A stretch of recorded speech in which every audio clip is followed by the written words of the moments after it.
Bismillahirrahmanirrahim. Assalamualaikum warahmatullahi wabarakatuh.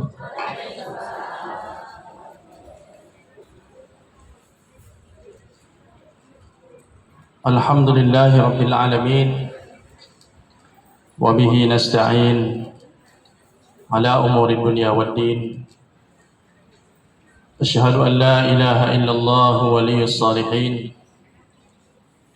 Wa asyhadu anna Muhammadan abduhu wa rasuluh.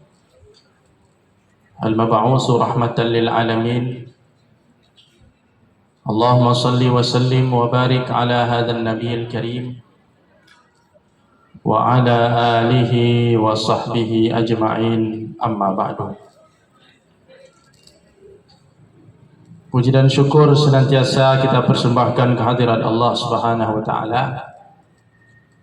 Selawat dan salam senantiasa tercurah kepada junjungan kita Nabi Muhammad sallallahu alaihi wasallam, kepada al dan sahabatnya sekalian, yang sama-sama kita muliakan guru-guru kita, para ustadz, ustazah, para masyayikh yang berhadir dan mendampingi kita pada program IBA, Indah Bersama Al-Quran. Yang sama-sama kita muliakan seluruh panitia yang melaksanakan dan berkontribusi dalam suksesnya acara ini. Mudah-mudahan semua kebaikan mengalir ke dalam pundi-pundi pahala pada orang-orang yang telah bersungguh-sungguh melaksanakan acara ini. Dan yang kami muliakan, para jamaah sekalian, Bapak Ibu, peserta program IBA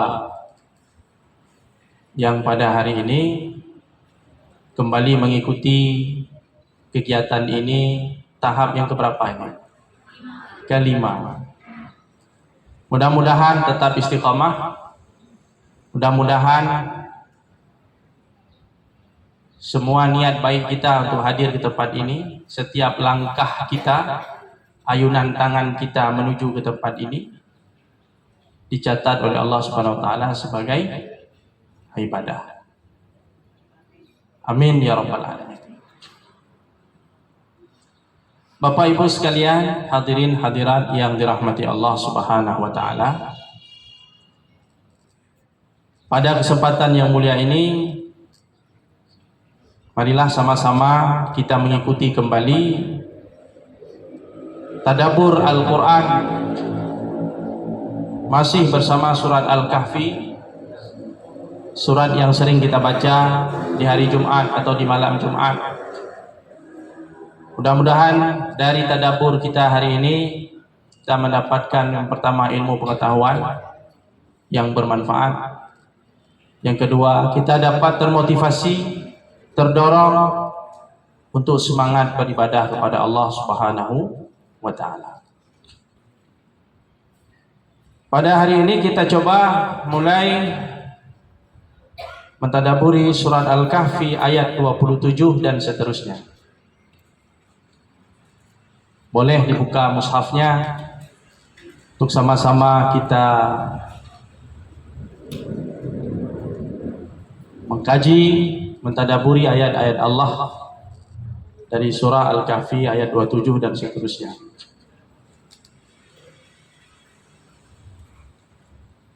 Allah Subhanahu wa taala berfirman pada ayat yang ke-27, A'udzubillahi minasyaitonir rajim. Watlu ma uhiya ilaika min kitabi rabbik la mubaddila likalimatihi wa lan tajida min dunihi multahada. Ada yang bisa saya minta tolong membacakan artinya? Boleh Bu, silakan. Dan bacakanlah Muhammad apa yang diwahyukan kepadamu, yaitu kitab Tuhanmu Al-Quran. Tidak ada yang dapat mengubah kalimat-kalimatnya, dan engkau tidak akan dapat menemukan tempat berlindung selain kepadanya. Ya, terima kasih Ibu. Watlu ma uhiya ilaika min kitabi rabbik. Dan bacalah, satu tafsir mengatakan dan bacalah hai Muhammad apa yang diwahyukan kepadamu dari kitab Tuhanmu. Kitab Tuhanmu di sini maksudnya Al-Qur'anul Karim. Jadi Nabi Shallallahu Alaihi Wasallam diperintahkan untuk membacanya, membacakan Al-Quran ini kepada umatnya, kepada manusia. Nabi tidak hanya disuruh membaca lafaznya, tapi Nabi juga disuruh menyampaikan isi kandungannya. Jadi kita tidak hanya diperintahkan suruh baca Quran, tapi juga diperintahkan memahami isi apa yang kita baca itu, apa pesan Allah di dalamnya. Dalam tafsir yang lain, watlu di sini dari kata tilawah itu bermakna ittiba, disuruh ikuti. Watlu artinya ikutilah. Ikutilah apa yang diwahyukan kepadamu dari kitab Tuhanmu, yaitu dari Al-Qur'anul Karim. Disuruh ikut Al-Qur'an. Maka di sini para ulama mengatakan bahwa watlu di sini mengandung beberapa hal yang harus kita laksanakan, yang harus dipenuhi oleh seorang muslim, seorang mukmin. Yang pertama adalah al-ilmu wal ma'rifah. Kita disuruh mengetahui, disuruh memiliki ilmu, memahami Al-Qur'anul Karim. Makanya kegiatan ibah dan tadabbur ini salah satu cara kita untuk mengetahui dan memahami apa pesan Allah di dalam ayat-ayat Quran yang kita baca. Yang kedua, kita diperintahkan at-tasdiq, meyakini. Kita sudah tahu bahwa Quran mengatakan ada surga, ada neraka. Sudah tahu ya? Ada surga, Bu? Ada neraka? Ada hari kiamat? Sudah tahu. Pertanyaan kedua, sudah yakin? Sudah yakin.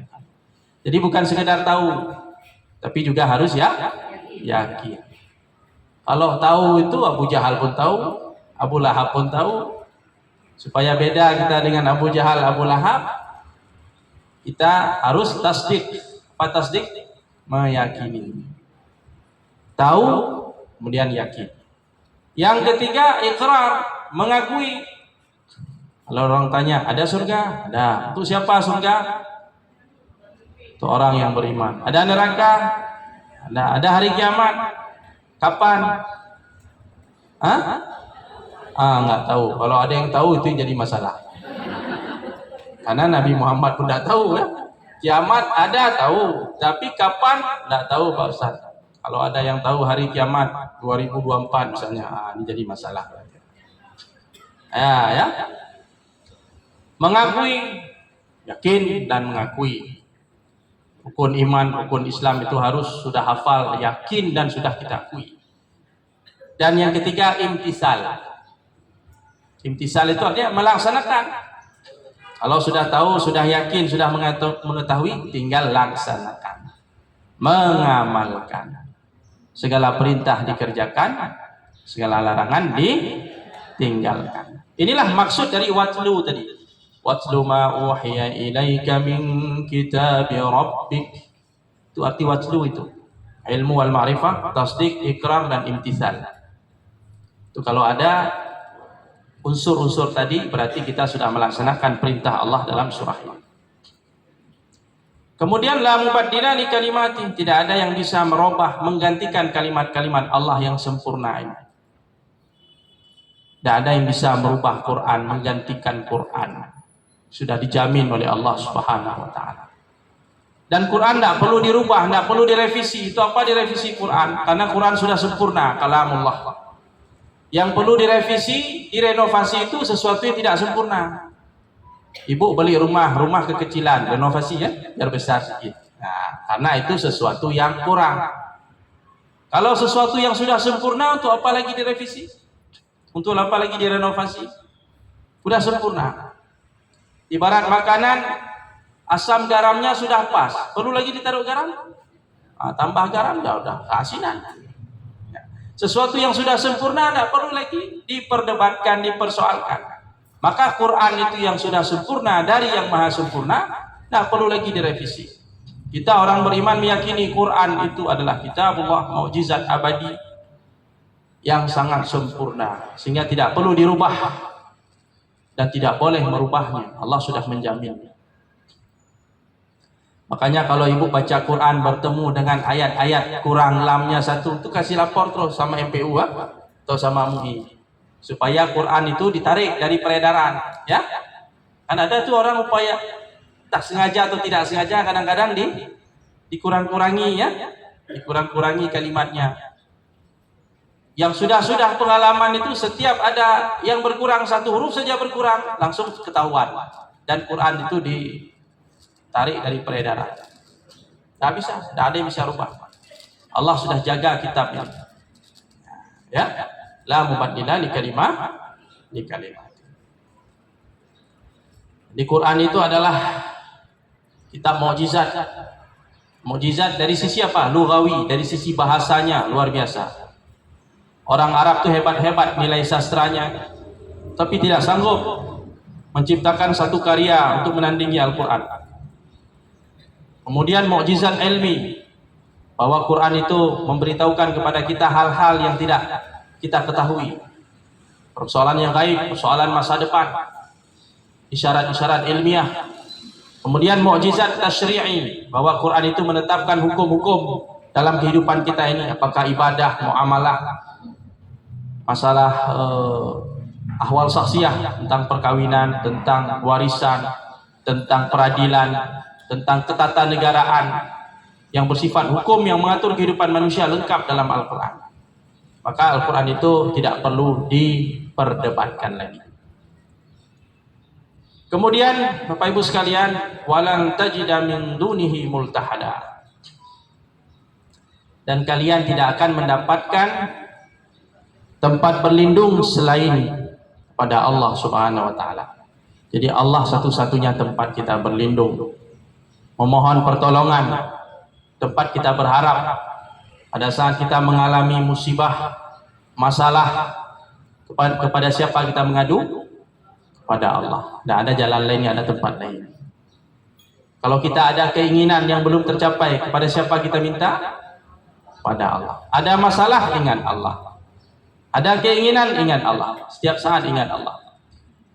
Dulu sahabat Nabi waktu diberitahu bahwa akan datang pasukan akan menyerang Madinah, para sahabat Nabi berada dalam kondisi yang menakutkan, berada dalam keadaan yang menakutkan. Apa yang terucap di mulut para sahabat? Apa ucapannya kalau kita dapat berita yang ngeri? Innalillah. Itu kalau ada musibah. Kalau ada berita yang ngeri, kita membuat kita takut misalnya. Hasbunallah wa ni'mal wakil. Jadi para sahabat dulu kalau datang berita yang mengerikan, yang menakutkan, hasbunallah wa ni'mal wakil. Artinya cukup Allah sebagai pelindung kami dan Allah sebagai baik pelindung. Waktu Nabi Ibrahim mau dicampakkan ke dalam api, apa yang diucapkan oleh Nabi Ibrahim? Hasbiyallah wa ni'mal wakil. Itu kalimat hasbiyallah itu harus sering kita ucapkan. Ya. Ada nggak berita-berita yang membuat kita takut, Bu? Kalau dulu orang tulis ingat COVID, ingat masker, sekarang kita rubah, ingat COVID, ingat Allah. Itu kalimat yang kurang pas kemarin itu. Ingat COVID, ingat Allah. Kalau ada masalah apa-apa sekarang saya yang membuat ibu takut, khawatir, baca hasbunallah wa ni'mal wakil.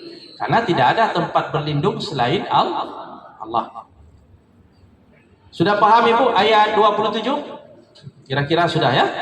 Nah, jadi kita tafsirkan secara ringkas saja, mengingat waktu yang terbatas. Berikutnya Ibu, kita masuk ayat 28. Wasbir nafsaka ma'al ladzina yad'una rabbahum bil ghadati wal 'ashiyyi yuriduna wajhah wala ta'du 'ainaka 'anhum turidu zinatal hayatid dunya wala tuti' man aghfalna qalbahu 'an dzikrina wattaba'a hawahu wa kana amruhu furuta. Silakan diterjemah dulu. Dan bersabarlah engkau Muhammad bersama orang yang Tuhannya pada pagi sore hari dengan mengharap wajahnya, dan janganlah kedua matamu berpaling dari mereka karena mengharapkan kebiasaan kehidupan Dan janganlah engkau mengikuti orang yang hatinya telah kami lalaikan dari mengingat kami, serta menuruti keinginannya dan keadaannya sudah melewati batas. Baik, terima kasih. Ayat 28, wasbir nafsaka. Wahai Muhammad, sabarkanlah dirimu, yang disuruh bersabar. Ma'al ladzina yad'una rabbahum, bersama orang-orang yang menyembah Allah Tuhan mereka, bil ghadati wal asyi, baik di waktu pagi maupun di waktu petang. Yuriduna wajhah, mereka itu mengharapkan keridhaan Allah Subhanahu wa taala. Ikhlas mengharapkan keridhaan Allah Subhanahu wa taala. Dan jangan sampai kedua matamu berpaling dari mereka karena kamu menginginkan perhiasan kehidupan dunia. Dan janganlah kamu menuruti atau mentaati orang-orang yang telah dilalaikan hatinya dari mengingat kami. Dan jangan mengikuti orang-orang yang mengikuti hawa nafsunya, sementara segala urusan dunia dan akhiratnya melampaui batas. Ibu-ibu yang dirahmati Allah Subhanahu wa taala, ayat ini perintah kepada Nabi dan kepada kita umatnya. Jadi setiap perintah kepada Rasul itu juga perintah kepada kita, kecuali hal-hal yang dikecualikan. Ada hal-hal yang berlaku untuk Rasulullah, tidak berlaku untuk umat. Nah, tapi hampir kebanyakan semua perintah untuk Rasul itu adalah perintah untuk kita. Apa perintahnya di sini? Kita disuruh bersabar, hidup, bergaul, berteman dengan orang-orang soleh.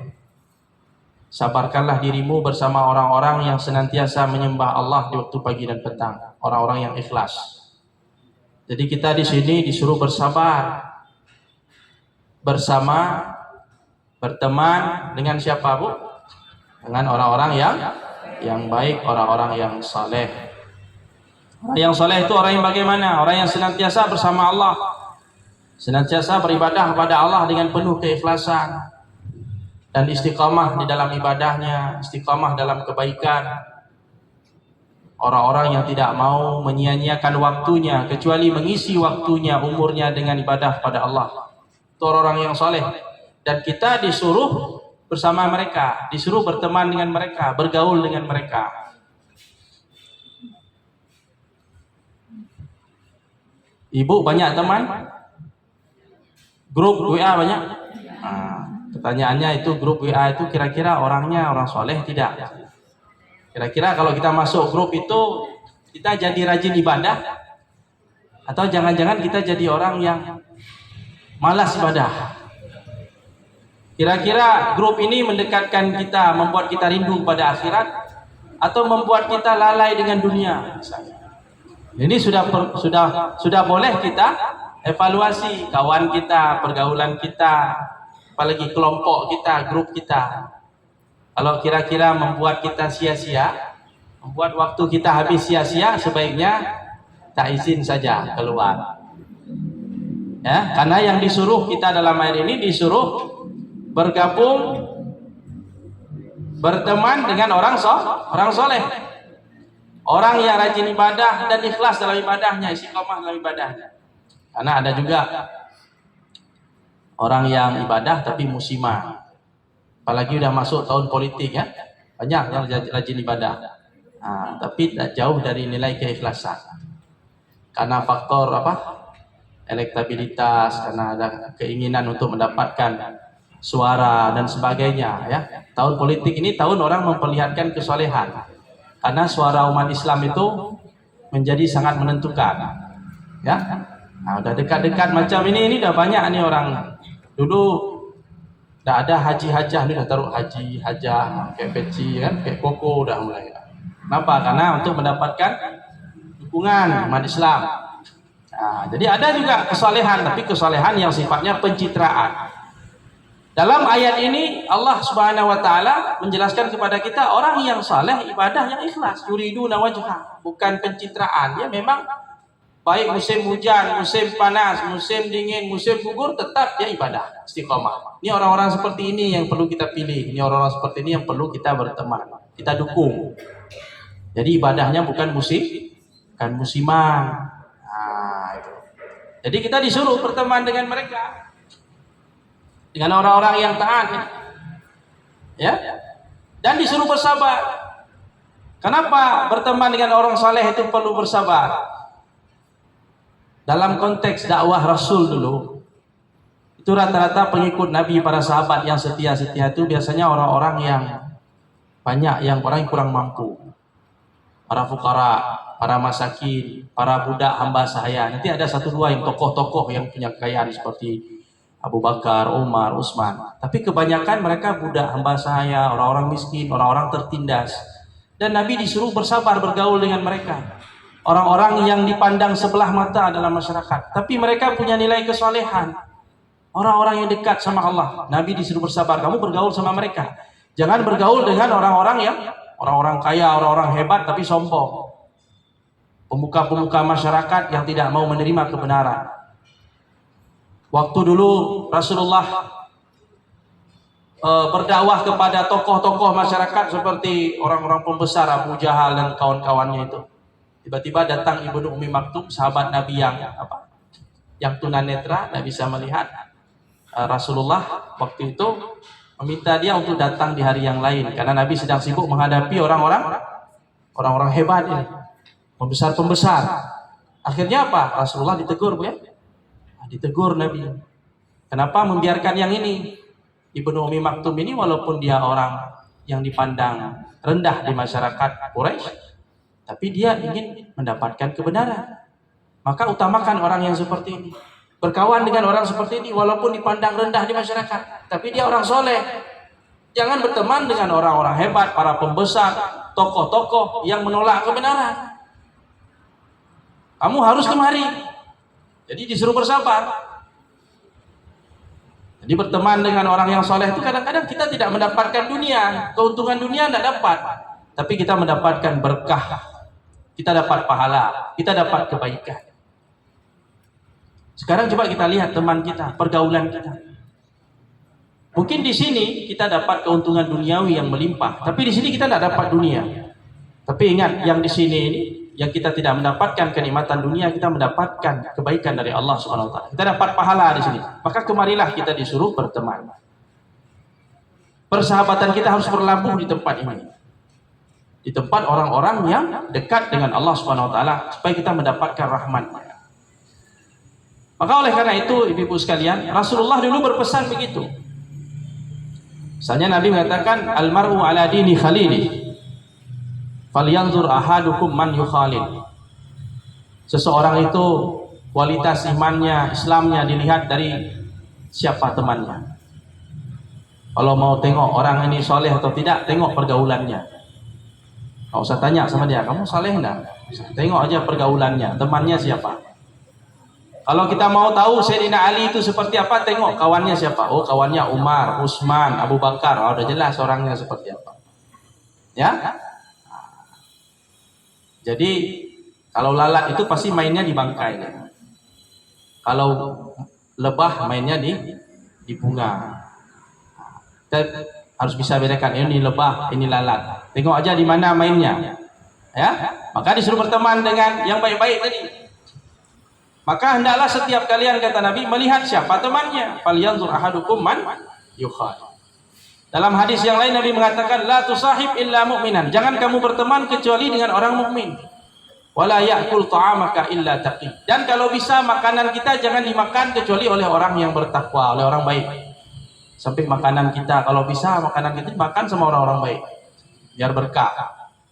Sampai segitu Nabi mengajarkan. Rasulullah juga memberi perumpamaan teman yang baik seperti berteman dengan siapa? Tukang penjual minyak wangi. Nah, supaya kita dapat kecipratan harumnya itu. Teman yang tidak baik seperti berteman dengan pandai besi atau tukang besi. Kita duduk di situ, pertama panas, bau keringat, bau api, bau besi terbakar. Kadang-kadang percikannya kena baju kita udah terbakar, kena kulit udah terbakar, panas. Jadi berteman dengan teman yang baik seperti tadi, berteman dengan jual minyak wangi. Jadi itu tetap ada cipratan-cipratannya. Kalau baik itu cipratannya keberkahan, kebaikan, rahmat. Kalau buruk ada cipratan juga, cipratan ketidakbaikan. Kalau dia dapat dosa, kita dapat dosa juga. Kenapa? Karena kita bergaul di situ, berada di situ. Maka sudah saatnya kita mengevaluasi siapa teman kita. Orang-orang yang menjalin persahabatan, hubungan karena Allah, karena iman, karena takwa, nanti di hari kiamat ditaruh oleh Allah, diletakkan di atas mimbar dari cahaya. Sehingga setiap orang lewat merasa cemburu. Orang ini kok dimuliakan seperti ini.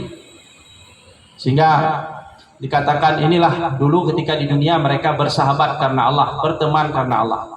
Mudah-mudahan kelompok iba ini seperti itu. Nah, nanti di akhirat sebagaimana duduk di sini di atas pelataran masjid, nanti di akhirat duduk sama-sama di atas mimbar dari cahaya. Setiap orang yang tengok, bahkan para nabi yang lewat cemburu melihat orang itu. Mudah-mudahan kita termasuk orang yang seperti itu, yang bisa saling memberi syafaat nanti di hari kiamat. Karena syafaat itu bukan hanya dari Rasul saja.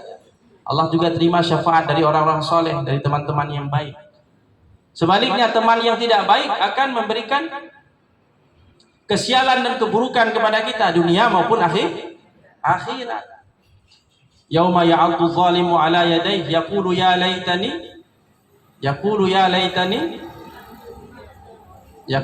laitani ittakhadhtu ma'ar rasuli sabila ya wailata laitani lam attakhiz fulanan khalila. Nanti orang-orang kafir di sana menyesal. Kenapa dulu saya tidak ikut Rasul, tidak berteman dengan Rasul, tidak berteman dengan sahabat Rasul? Andaikan saya dulu tidak berteman dengan si fulan, gara-gara dia saya jadi sesat. Nanti orang-orang zalim di akhirat nanti menyesal. Abu Lahab, Abu Jahal, dulu waktu di dunia kan bestie mereka dulu. Abu Lahab, Abu Jahal, Ubay bin Khalaf, macam-macam itu. Sampai di sana nanti apa? Sampai di sana bagaimana nanti di akhirat? Saling bermusuhan, saling memaki, saling mencela. Gara-gara kamu saya sesat, saya juga sesat gara-gara kamu. Saling menyalahkan. Berantem nanti di hari kiamat itu, di neraka. Jadi kita tidak mau seperti itu. Maka disuruh bersabar. Bersabar, kalau orang soleh ini mungkin tidak menjanjikan keuntungan duniawi untuk kita. Sabar, karena Allah bersama dia. Kita ingin mendapatkan rahmat ampunan dari Allah. Bersabar dengan orang soleh, karena orang soleh ini tidak akan mengikuti keinginan nafsu kita. Kalau kita berteman dengan orang soleh, Bu, kita ngomong-ngomong sedikit, bilang jangan itu ghibah. Takut dosa. Ada yang ingatkan. Kita kadang-kadang milih teman ini, teman yang enak, yang kita bisa buat apa saja yang kita mau, ya. Sering gitu, nafsu kita kan gitu, nafsu. Nah, manusia, Bu, kita nafsu. Maunya teman kita itu kalau kita buat ini, buat itu, jangan ada yang, jangan diprotes, jangan salah-salah. Tapi kalau kita berteman dengan orang saleh bisa begitu. Kita salah ngomong langsung ditegur, Bu, kita jangan ngomong itulah, Bu. Kenapa? Dosa. Kita ngomong yang lain aja. Kita mau melakukan ini, tidak boleh, dosa. Kita mau buat ini, tidak boleh, itu dilarang agama. Jadi memang harus sabar berteman dengan orang soleh. Dulu Abdullah bin Abbas mengatakan, ketika kota-kota ditaklukkan oleh kaum muslimin, orang-orang pada mencari kehidupan dunia mereka, mencari kekayaan. Sedangkan saya pergi menemui Umar bin Khattab. Jadi dulu Abdullah bin Abbas lebih senang berteman dengan Umar bin Khattab untuk menimba ilmu dari beliau. Kita tahu Bu, Umar bin Khattab itu orang yang paling tegas dalam kebenaran. Orang soleh yang keras, tegas dalam kebenaran. Untuk bisa berteman dengan Umar bukan sembarang orang. Mungkin kalau kita ini, kalau model-model kita ini disuruh aja ke rumah Umar, nggak ada yang mau mungkin. Ya seandainya Sayyidina Umar masih hidup, yuk ke rumah Sayyidina Umar, nggak ada yang mau. Kenapa? Ngeri. Ya? Kenapa? Umar itu orang yang soleh. Umar itu orang yang tegas di atas benar, nggak boleh macam-macam sama dia. Kalau ada yang diajak misalnya, yuk siapa yang mau pergi satu rombongan dengan Umar bin Khattab misalnya. Kalau ada yang mau tuh, ngeri itu. Tapi disuruh bersahabat, kita disuruh bersahabat. Ibu kira-kira kalau misalnya mau pergi kemana-mana, kira-kira mau satu mobil dengan orang soleh atau dengan orang yang tidak soleh misalnya? Pilih yang soleh. Walaupun di mobil itu kita tidak bisa apa-apa misalnya. Mau ngomong ini, banyak ininya, banyak nasihatnya. Ibu sabar di situ, Bu. Karena disitulah rahmat Allah tercurah. Tapi kalau teman-temannya apapun kita buat dia ndak tegur. Pokoknya yang penting enak, yang penting happy kan? Walaupun itu melanggar perintah Allah, itu bukan teman yang baik. Jadi teman yang baik itu teman yang pada saat kita tergelincir, dia mengingatkan. Itu teman. Pada saat kita rajin ibadah, semangat ibadah, dia dukung kita. Itu teman yang soleh. Yang kita disuruh bersabar bersama mereka. Ya. Ibu yang dirahmati Allah Subhanahu wa taala, kemudian dalam ayat ini juga kita dilarang mengikuti, mentaati, menuruti orang-orang yang dilalaikan hatinya dari mengingat Allah. Dan orang-orang yang lalai, orang yang jauh dari ibadah, kita dilarang untuk mentaati mereka, berteman, bersahabat baik dengan mereka. Dan dilarang juga mengikuti orang-orang yang memperturutkan hawa nafsunya dan orang-orang yang melampaui batas dalam segala perkara hidupnya. Jadi intinya kita disuruh berteman dengan orang saleh, disuruh berpihak kepada orang saleh. Kalaupun kita harus memilih pemimpin, dalam konteks memilih pemimpin, dalam ayat ini para ulama juga menyinggung bahwa orang yang layak untuk dijadikan pemimpin itu orang yang soleh. Kalau kita harus memilih satu dari dua, pilihlah yang soleh, yang baik, yang lebih banyak kemaslahatannya bagi Islam dan kaum muslimin. Ini bukan kampanye, ya. Kampanye ini maksudnya ini adalah memang Islam nih. Jadi jangan dibilang, oh nggak bisa Pak Ustadz, di masjid nggak boleh ngomong politik. Dulu kan Nabi ngomong politik di masjid. Cuma kita politik yang benar, bukan politik praktis yang seperti yang sekarang ini. Ini kan politik nih kan. Pilihlah pemimpin yang soleh, politik. Memang harus ngomong itu. Kalau enggak nanti salah pilih. Bagaimana dibuatnya kita ini? Tengok aja sekarang gimana kan kondisi. Maka harus ada perbaikan. Tidak boleh seperti itu. Ibu-ibu yang dirahmati Allah Subhanahu wa taala. Kemudian ayat berapa Ibu? Ayat 29. Ayat 28 udah paham tadi? Insyaallah ya. Insyaallah pesan-pesan intinya sudah Ibu. Tinggal nanti Ibu buat kesimpulannya. Berikutnya ayat berapa? 29. Wa qulil haqqu mir rabbikum, dan katakanlah kebenaran itu dari Tuhan kalian, dari Allah Subhanahu wa taala. Faman syaa'a falyu'min wa man syaa'a falyakfur. Maka barang siapa yang mau silakan beriman, dan barang siapa yang mau silakan kafir. Kebenaran sudah jelas. Melalui Allah dan Rasulnya sudah jelas kebenaran. Mana yang benar, mana yang salah, mana yang hak, mana yang batil, mana surga, mana neraka, mana jalan menuju surga, mana jalan menuju neraka, mana penghuni surga, mana penghuni neraka, sudah jelas. Maryam, Luqman, para nabi itu surga atau neraka? Surga. Fir'aun, Namrus, Qarun, Haman itu apa? Ada yang belum tahu, masih terbalik-balik? Kalau ada yang masih terbalik-balik, ini harus dibereskan bersama mana? Yang surga sudah jelas, yang neraka sudah jelas. Sekarang tinggal pilih, siapa yang mau silahkan beriman, yang tidak mau silahkan kafir. Pertanyaannya, kira-kira perintah untuk memilih ini, apakah maksudnya itu membolehkan kita jadi orang Islam atau jadi non-Muslim? Apakah itu maksudnya Bu? Apa maksud dari perintah? Silahkan beriman, silahkan kafir. Apa maksud dari perintah itu? Apakah seperti yang dipahami oleh orang-orang liberal, kaum pluralisme itu, bahwa dalam keluarga kita boleh pilih ayahnya Islam, ibunya Buddha misalnya, anaknya Konghucu misalnya, cucunya Kristiani, yang cicitnya Yahudi misalnya. Apa itu maksudnya? Artinya nggak boleh paksa-paksa anak untuk Islam. Boleh Islam, boleh non-Muslim. Kita bisa hidup bertetangga, nanti di surga bertetangga juga. Apa begitu maksudnya? Kalau itu maksud nanti sudah salah besar.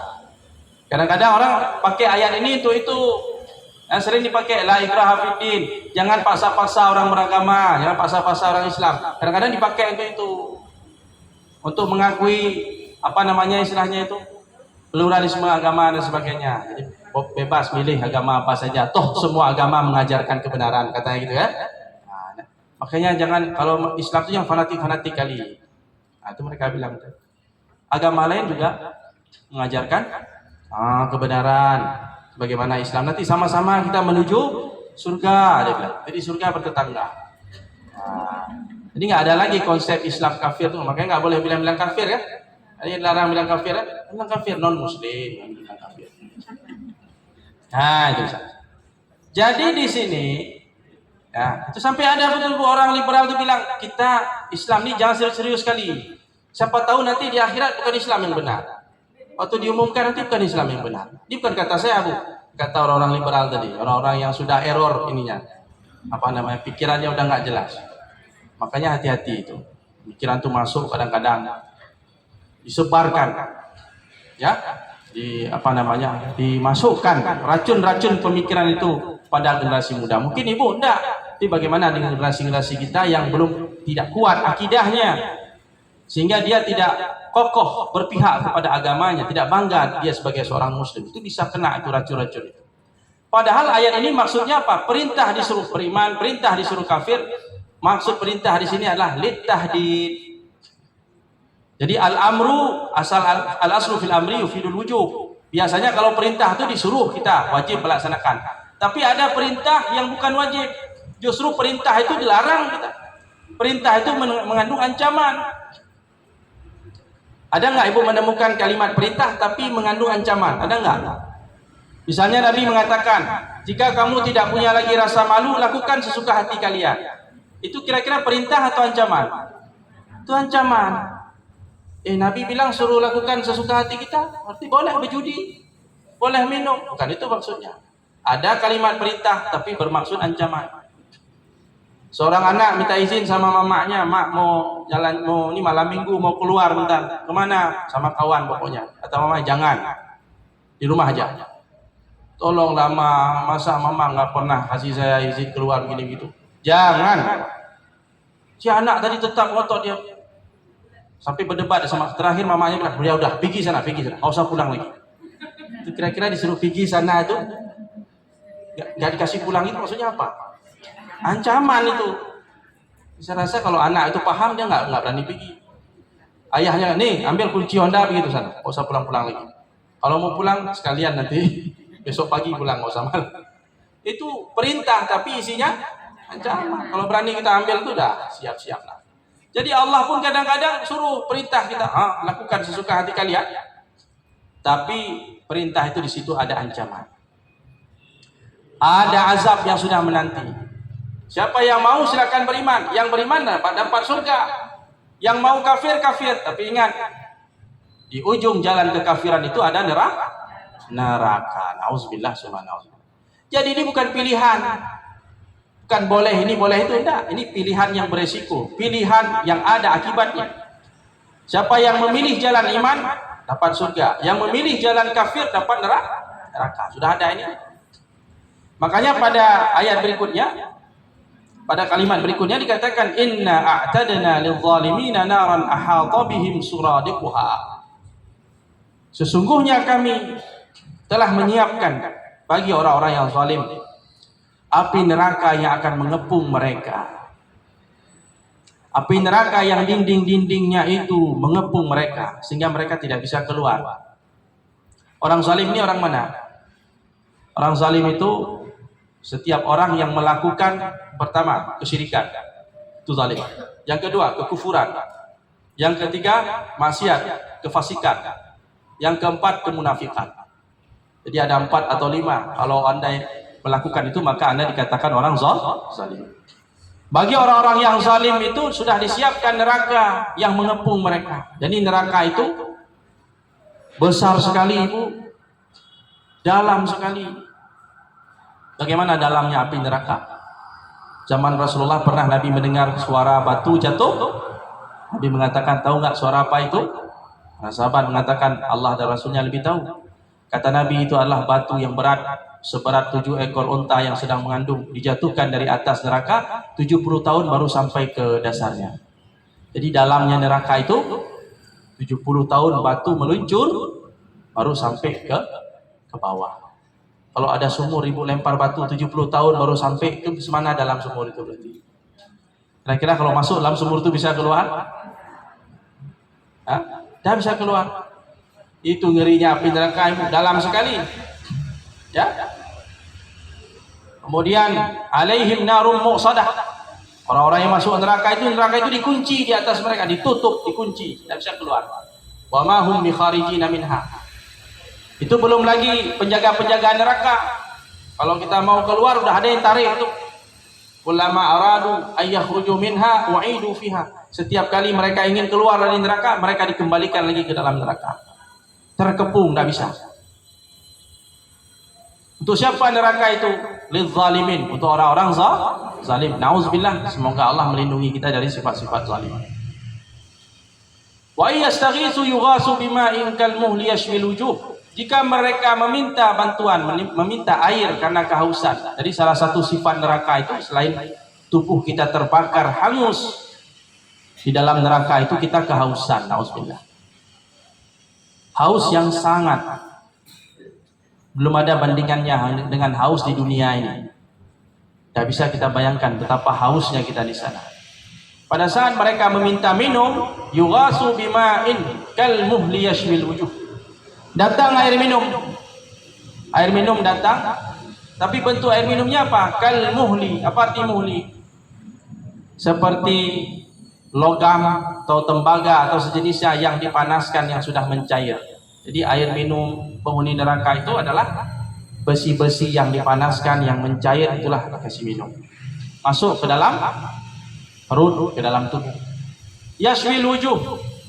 Yang panasnya air minum tersebut dapat membakar wajah kita. Jadi sebelum minum saja wajah sudah terbakar, kulit sudah terbakar. Apalagi kalau air minum itu sampai ke tenggorokan, ke perut, apa jadinya perut kita itu? Dimasukkan ke dalamnya besi panas yang mencair. Nauzubillah, summa nauzubillah. Jadi itulah air minum penghuni neraka. Bi'sa syarab wa sa'at murtafaqa, dan itu adalah seburuk-buruk minuman dan seburuk-buruk tempat tinggal. Jadi apa minuman yang paling tidak enak di dunia ini, yang paling buruk? Misalnya racun. Tapi ingat, minuman neraka lebih buruk daripada racun. Mana tempat tinggal yang paling tidak enak di dunia ini? Sesungguhnya neraka adalah seburuk-buruk tempat tinggal. Jadi kalau ada orang tinggal di bawah kolong jembatan itu masih syukur. Sesungguhnya neraka jauh-jauh lebih buruk daripada tempat tinggal yang paling buruk di dunia ini. Makanya kalau ada orang-orang kafir yang hidupnya sangat miskin, dia harus bersyukur. Di dunia ini dia surga aja bagi dia, dibandingkan dengan tempat dia di neraka. Nauzubillah, subhanallah. Yang terakhir Ibu, innal ladzina amanu wa amilus shalihat. Karena tadi disuruh milih ya. Milih iman atau kufur. Sekarang balasan bagi orang yang beriman. Sesungguhnya orang yang beriman dan beramal soleh. Jadi bukan sekedar yakin, beriman, percaya, tapi melakukan amal soleh. Karena akidah kita, Ahlussunnah mengatakan al-imanu qaulun wa amal. Iman itu adalah ucapan serta keyakinan dan amal. Makanya termasuk perkara iman, amal soleh yang kita lakukan. Salat kita itu bagian dari iman bukan? Bagian dari iman. Sifat malu kita bagian dari iman bukan? Bagian dari iman. Memindahkan duri dari jalan bagian dari iman bukan? Bagian dari iman. Jadi perkara iman itu banyak. Semua amal kebaikan yang kita lakukan itu bagian dari iman. Makanya Nabi mengatakan al-imanu bid'un wa sittuna syu'bah. Iman itu ada 60 sekian cabang. Segala kebaikan termasuk kehadiran kita hari ini di tempat ini bagian dari iman. Sesungguhnya orang yang beriman dan beramal soleh, maka kami tidak akan menyia-nyiakan pahala orang-orang yang telah memperbagus amalnya, orang-orang yang paling baik amalnya. Inna la nudhi'u ajra man ahsana amala. Jadi orang-orang yang bagus amalnya tidak disia-siakan oleh Allah. Apa kriteria orang yang bagus amalnya? Pertama, para ulama mengatakan al-ikhlas. Orang yang paling bagus amalnya adalah orang yang paling ikhlas. Jadi yang dimuliakan oleh Allah sini yang paling bagus amalnya, bukan yang paling banyak amalnya. Banyak belum tentu bagus. Yang dinilai oleh Allah apa? Yang paling bagus, bukan paling banyak, paling bagus. Ada orang banyak dan bagus, itu lebih baik. Supaya menjadi orang yang paling bagus amalnya, pertama apa? Ikhlas. Jadi orang yang paling bagus amalnya adalah orang yang paling ikhlas. Yang kedua, ittiba. Orang yang paling bagus amalnya orang yang paling konsisten mengikuti petunjuk Allah dan Rasul dalam beribadah. Jadi kalau kita mau beribadah, tengok petunjuk dari agama. Jangan asal-asalan. Ya, ada ilmunya. Ibadah itu ada ilmunya. Salat itu ada ilmunya, ada fikihnya. Puasa itu ada ilmunya. Haji itu ada ilmunya, ada manasiknya. Jadi beramallah dengan ilmu supaya sesuai amal kita itu seperti yang diperintahkan oleh Allah Subhanahu wa taala. Jadi yang paling bagus amalnya yang paling mengikuti petunjuk Allah dan Rasul dalam beramal. Dan yang ketiga adalah yang paling bagus amalnya yang paling istiqamah. Karena Nabi mengatakan ahabbul a'mal indallah adwamuha wa in qalla. Orang yang paling bagus, yang paling disukai amalnya oleh Allah yang paling istiqamah meskipun sedikit. Ya, pertama yang paling ikhlas, yang kedua yang paling sesuai dengan ilmu, dan yang ketiga yang paling istiqamah. Ada orang ikhlas, amalnya udah betul sesuai syariat, tapi tidak istiqamah. Nah, ini juga masih kurang. Yang paling istiqamah itu yang paling bagus dinilai oleh Allah Subhanahu wa taala. Kalau amal kita bagus, Ibu, langsung diambil oleh Allah. Amal itu dijaga, dipelihara oleh Allah, diperbesar oleh Allah pahalanya. Nabi dalam sebuah hadis mengatakan seseorang bersedekah sebutir kurma, tapi karena amalnya bagus, Allah ambil yang sebutir kurma itu, Allah jaga, Allah pelihara sampai sebesar gunung Uhud. Jadi sebutir kurma kita kasih seolah-olah sudah seperti gunung Uhud kita kasih. Siapa yang membuat itu jadi besar? Allah. Kenapa jadi besar? Karena ahsanu amalan. Kalau kita sedekah, sedekahnya ikhlas, tidak mungkin-mungkin, ya, maka dijaga oleh Allah sedekah kita itu, diperbesar pahalanya oleh Allah Subhanahu wa taala, sehingga kita akan mendapatkan kebaikan yang berlipat ganda. Adapun orang yang tidak bagus amalnya, ya sia-sia, haba'an mansura. Alladzina dhalla sa'yuhum fil hayatid dunya wa hum yahsabuna annahum yuhsinuna sun'a. Ada orang-orang yang beramal, banyak beramal, dia menyangka sudah melakukan kebaikan, ternyata sia-sia. Tapi di sana, mana pahala saya? Tidak ada. Karena ikhlasnya tidak ada, amalnya asal-asalan, ya, hilang, tidak berbekas. Apakah yang sholat begitu juga? Yang sholat sama. Banyak orang sholat tapi tidak dapat apa-apa dari sholatnya. Banyak orang puasa tapi tidak dapat apa-apa dari puasanya. Banyak orang sedekah tidak dapat apa-apa dari sedekahnya. Kita jangan jadi seperti itu. Ada orang jihad, ada dulu Bu, zaman Rasulullah berjihad, kemudian meninggal dalam medan perang. Nabi tanya sama para sahabat, ini gimana dia tadi? Oh, luar biasa jihadnya Rasulullah. Kata Nabi apa? Huwa finnar, dia dalam neraka. Bukan orang jihad. Orang lain mengatakan dia mati syahid, tapi Nabi mengatakan huwa finnar, dia dalam neraka. Makanya ada juga orang berjihad masuk neraka karena faktor keikhlasan dan sebagainya. Ada yang menuntut ilmu tapi masuk neraka. Nauzubillah, summa nauzubillah. Jam berapa sudah Bu? Sudah jam 12. Nah, tengok jamnya. Sikit lagi Bu ya? Sikit lagi. Ulaika lahum jannatu adnin. Mereka itu akan mendapatkan surga adnin, jannatu adnin. Kenapa surga itu disebut jannatu adnin? Apa arti adnin? Adnin itu ada tempat tinggal, tempat menetap. Jadi yang namanya surga itu bukan macam kita kontrak rumah, sewa rumah, bukan. Kita bukan kontrak di surga. Artinya kita tetap di surga. Kalau Allah sudah berikan surga kepada seseorang, berarti dia tinggal menetap di situ. Allah berikan surga untuk dia dan Allah tetapkan dia tidak akan keluar dari surga. Makanya surga itu disebut jannatu adnin, tempat yang abadi. Kalau orang sudah masuk surga tidak akan keluar lagi dari surga, itu sudah janji Allah. Jangan takut Ibu kalau sudah masuk surga.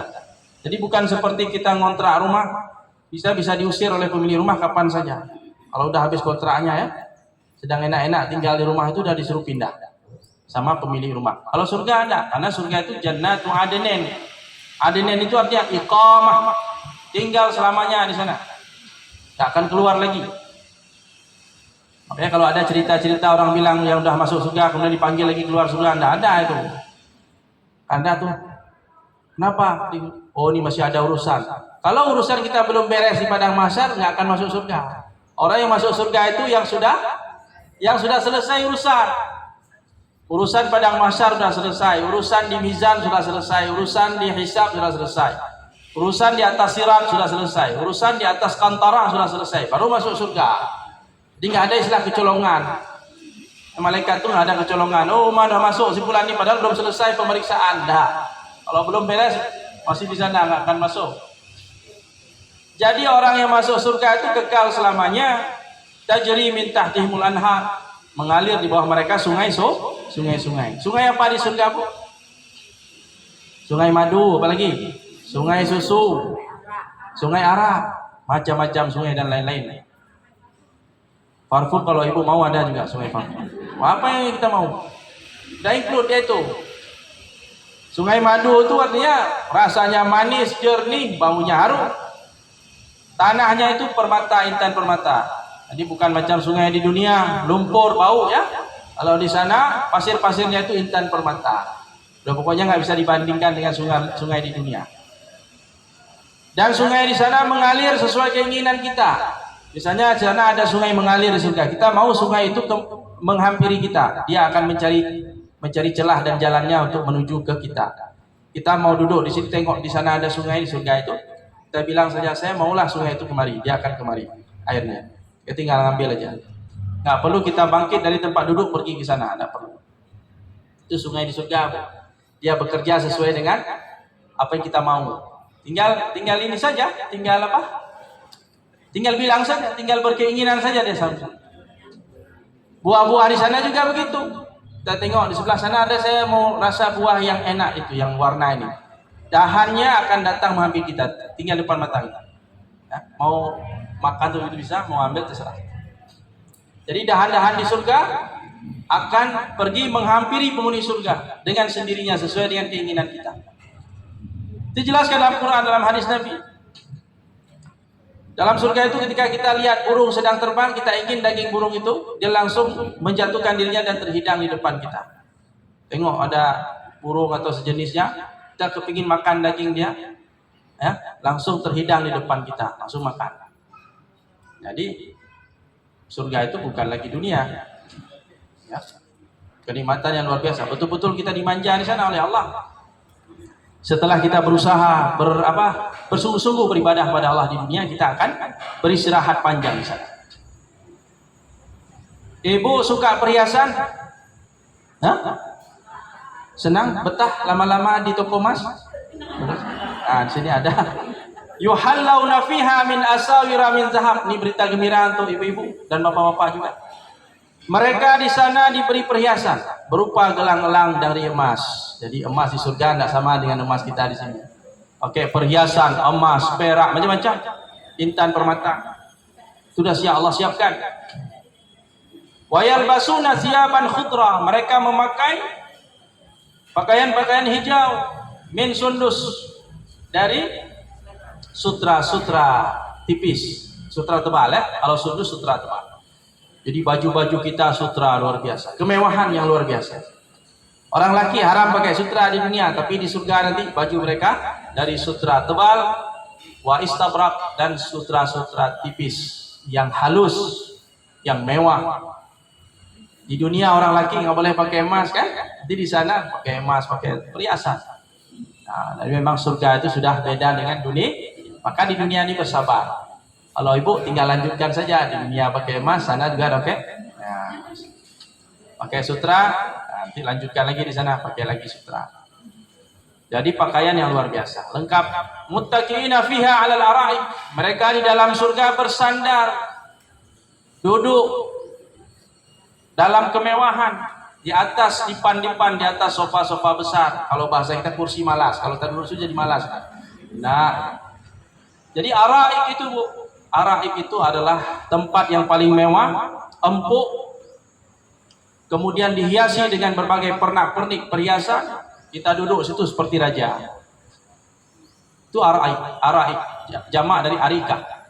Sesuatu itu baru dikatakan arikah kalau dia di situ ada unsur kemewahan dan keindahan. Jadi kalau kursi-kursi biasa di rumah itu bukan arikah. Arikah itu Sifat arikah itu adalah dia mewah, nyaman sekali. Kalau di dunia harganya pun mahal. Ya. Tapi kalau yang biasa-biasa itu kan arikah. Jadi di surga arikah itu tempat kita duduk bersandar nyaman sekali. Makanan minuman datang menghampiri, datang sendiri atau ada orang yang bawa, ada pelayan-pelayan di sana membawakan. Duduk kita di sana dengan keluarga kita, dengan anak, dengan pasangan kita, dengan keluarga kita. Duduk dengan teman-teman saling berkunjung. Reunian di sana nanti di sana nih reuni semua di surga itu. Jangan sampai ada yang absen ya. Ibu ini mana? Oh ibu ini dia ada ikut iba sekali dia tuh nggak ikut lagi. Atau nggak ada. Jadi istiqamah terus ikut. Mudah-mudahan nanti reuni di sana, iba di sana sekali nanti. Di surga insyaallah ya. Nah, itu kan harapan kita, doa kita. Nah, mudah-mudahan sebagaimana Allah kumpulkan kita di dunia, Allah kumpulkan kita di sana di atas araik tadi. Dipan-dipan sofa-sofa yang mewah di dalam surga Allah. Ni'mas sawabu wa hasunat murtafaqa. Surga itu adalah balasan terindah dan tempat yang paling nyaman dan bahagia yang sudah Allah siapkan untuk orang-orang yang beriman dan beramal saleh. Itu saja Bapak Ibu sekalian yang dapat kami sampaikan pemaparan terkait dengan tadabbur surah Al-Kahfi ayat 27 sampai ayat 31 ya. Mudah-mudahan kita bisa mengambil ibrahnya, pelajarannya, kebaikan-kebaikan dari apa yang sudah kita baca dan sudah kita kaji pada hari yang berbahagia ini. Demikian aku qauli hadza wa astaghfirullah li wa lakum. Subhanakallahumma wa bihamdik asyhadu an la ilaha illa anta nastaghfiruka wa natubu ilaik. Assalamualaikum warahmatullahi wabarakatuh.